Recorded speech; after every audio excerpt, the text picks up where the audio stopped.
Hello everyone. आज के session में हम डिस्कस करेंगे हिंदी के 30 क्वेश्चंस को, जो कि आपके यूपी टेट, सुपर टेट सभी एग्जाम के लिए काफ़ी यूज़फुल होने वाला है। हमने एक प्रैक्टिस सेट की सीरीज स्टार्ट की है, जिसमें कि हिंदी की फर्स्ट सीरीज है।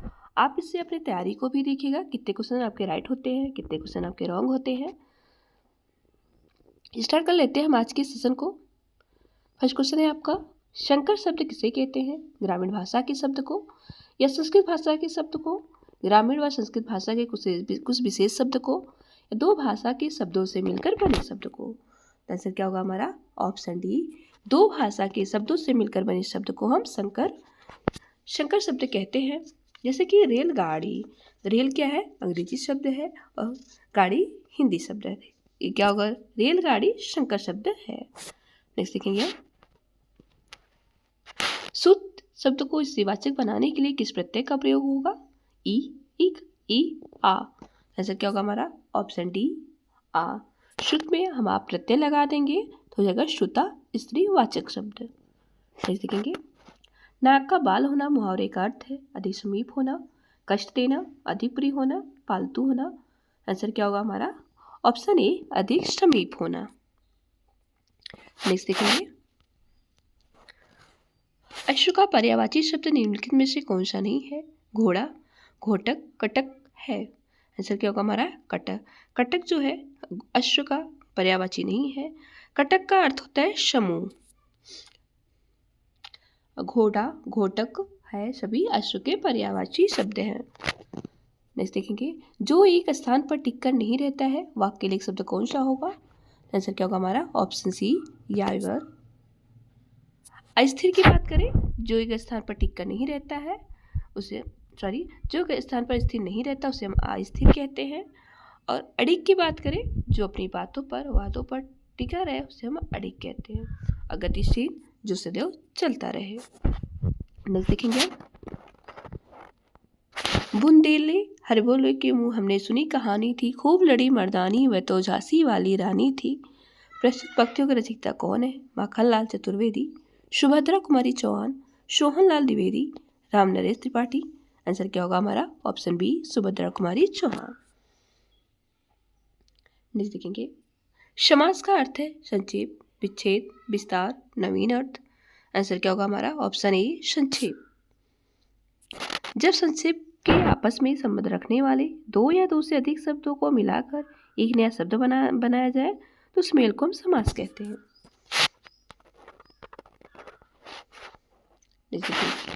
भाषा के संबंध में उपचारात्मक शिक्षण का उद्देश्य है भाषा प्रयोग संबंधी कठिनाइयों की पहचान एवं उनका निदान करना, बच्चों को व्यस्त रखना, बच्चों को श्रेणीवार व्यक्त करना, बच्चों की त्रुटियों की केवल सूची बनाना। आंसर क्या होगा? ऑप्शन ए, भाषा प्रयोग संबंधी कठिनाइयों की पहचान करना एवं उनका निदान करना। नेक्स्ट देखेंगे, प्रमुख भाषाई कौशल के अंतर्गत इनमें से कौन सा एक नहीं आता है? सुनना, बोलना, हंसना, लिखना। आंसर क्या होगा हमारा? ऑप्शन सी, हंसना जो है नहीं आता है। भाषा के संबंध में 4 कौशल होते हैं, जो कि लिखना, सुनना, बोलना और पढ़ना। नेक्स्ट देखेंगे, हिंदी दिवस कब मनाया जाता है? 14 सितंबर, 5 सितंबर, 2 अक्टूबर या 26 जनवरी। आंसर क्या होगा हमारा? ऑप्शन ए, 14 सितंबर को। नेक्स्ट देखेंगे, काव्य शिक्षण का उद्देश्य है भाषा में प्रयुक्त होने वाले विराम चिन्हों से परिचित कराना, व्याकरणिक नियमों की जानकारी देना, संगीत कला में निपुण बनाना, रसानुभूतियों में आनंद कराना। आंसर क्या होगा हमारा? Option D. नेक्स्ट देखेंगे, निम्न में से किस वाक्य में विशेषण का प्रयोग हुआ है? राम जाता है, सीता फल खाती है, मेरी गाय काली है, जल्दी उठना स्वास्थ्यवर्धक होता है। आंसर क्या होगा हमारा? ऑप्शन सी, मेरी गाय काली है। इसमें विशेषण का प्रयोग हुआ है। मेरी गाय काली है, इस वाक्य में मेरी शब्द एक सर्वनामी विशेषण है। जो संज्ञा और सर्वनाम की विशेषता बताए उसे हम विशेषण कहते हैं। नेक्स्ट देखेंगे, नाटक शिक्षण में कक्षा अनुभव के प्रयोग से शिक्षक एवं बच्चों का समय व्यर्थ होता है, या पतन बच्चों द्वारा अपने से सीखने की प्रक्रिया में तेजी आती है, या बच्चों पर विपरीत प्रभाव पड़ता है, या इनमें से कोई नहीं। आंसर क्या होगा हमारा? ऑप्शन बी, इससे बच्चों द्वारा अपने से सीखने की प्रक्रिया में तेजी आती है। नेक्स्ट देखेंगे,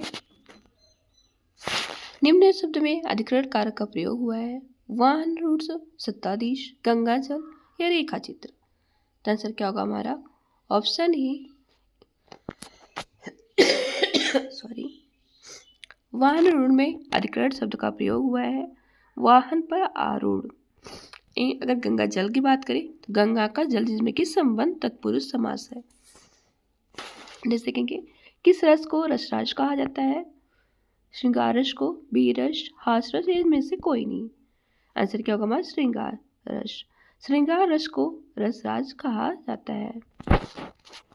जैसे कहेंगे घनानंद को किस युग का कवि माना जाता है? आदिकाल, भक्तिकाल या रीतिकाल घनानंद को किस युग का कवि माना जाता है? आदिकाल, भक्तिकाल, रीतिकाल या भारतेंदु काल। आंसर क्या होगा हमारा रीतिकाल के। घनानंद को रीतिकाल के कवि माना जाता है। देखेंगे निम्नलिखित में से शुद्ध वर्तनी के शब्द कौन सा है? आशीर्वाद, आशीर्वाद या आशीर्वाद, आशीर्वाद। आंसर क्या होगा हमारा ऑप्शन सी। ओ से किस कारक चिन्ह का बोध होता है? कर्म कारक, करण कारक, संप्रदान कारक, अधिकरण कारक। आंसर क्या होगा हमारा ऑप्शन ए कर्म कारक। सच्चिदानंद हीरानंद वासन का उपनाम क्या है? हरिओत, निराला, अगेय, गुलेरी। आंसर क्या होगा हमारा ऑप्शन सी अगेय। देखेंगे बिहारी के प्रसिद्ध हैं कविता, शवैया, पद या दोहा। आंसर क्या होगा हमारा दोहा। देखेंगे शोक किस रस का स्थायी भाव है? शांत रस, करुण रस, हास्य रस या वीर रस। आंसर क्या होगा हमारा करुण रस। नेक्स्ट देखेंगे सूरदास ने किस भाषा में सूरसागर की रचना की है? अवधी भाषा, ब्रज भाषा, खड़ी बोली, राजस्थानी। आंसर क्या होगा हमारा ब्रज भाषा। सूरदास ने ब्रज भाषा में सूरसागर की रचना की है। नेक्स्ट देखेंगे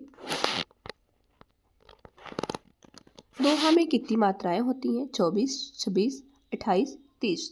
तो दोहा में 24 मात्राएं होती हैं। नेक्स्ट देखेंगे जो अच्छे कुल में उत्पन्न हुआ हो, इस शब्द समूह के लिए एक शब्द क्या होगा? कुलीन, समृद्ध, धनी, कृपण। आंसर क्या होगा हमारा ऑप्शन ए कुलीन। समृद्ध की बात करें जिसके पास आधार धन संपदा हो उसे हम समृद्ध कहते हैं।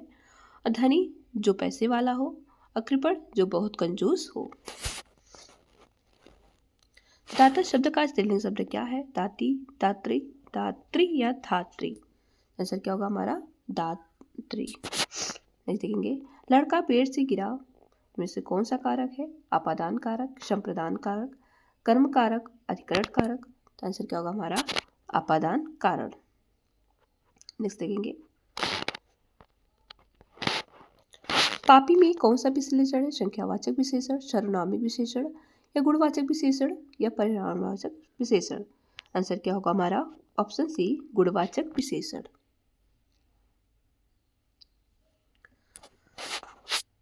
पापी गुणवाचक विशेषण है जिस शब्द से संज्ञा का गुण, दोष, दशा, स्वभाव आदि लक्षित हो से हम गुणवाचक विशेषण कहते हैं।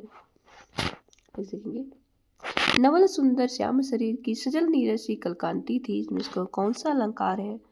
उपमा अलंकार, रूपक अलंकार, श्लेष अलंकार या उत्प्रेक्षा। तो आंसर क्या होगा हमारा ऑप्शन ए उपमा अलंकार। नेक्स्ट देखेंगे बीजक किसकी रचना है? सूरदास, तुलसीदास, कबीरदास, जयश्री। आंसर क्या होगा हमारा कबीरदास। नेक्स्ट देखेंगे प्रत्येक चरण में 16 मात्रा व 4 चरणों का समाधि छंद है। दोहा, शोरठा, रोला, चौपाई। आंसर क्या होगा हमारा चौपाई। ये रहा इस वीडियो का लास्ट क्वेश्चन। आई होप आपको हमारी वीडियो पसंद आई होगी। मिलते हैं हम आपसे नेक्स्ट वीडियो में एंड थैंक्स फॉर वॉचिंग।